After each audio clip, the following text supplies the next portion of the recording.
La mission complète d'architecte commence avec le maître d'ouvrage, dans la définition des besoins du maître d'ouvrage.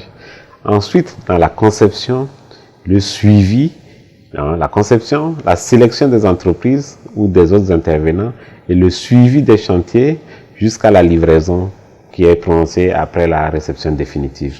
C'est cela qui constitue une mission complète qui peut aussi comprendre entre autres le design intérieur, le mobilier et autres.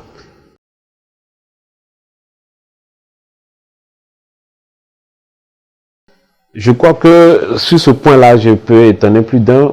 À mon sens, c'est d'abord le sens commun, l'amour du beau qui peut déterminer si nous sommes en face d'une belle œuvre architecturale ou pas.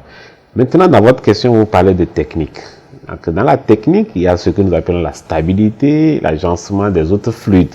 Ça peut être très déterminant. Lorsque vous entrez dans une salle et que les éclairages ne sont pas bien faits, ça saute aux yeux. Et on peut valablement dire que nous n'avons pas atteint l'optimisation de l'énergie utilisée dans cette salle-là. Et l'autre chose aussi, c'est les proportions. En termes de proportions, lorsque vous avez un bâtiment qui est disproportionné, on ne le cache pas. Les gens le sauront très vite. Donc, tout cela permet d'apprécier une œuvre.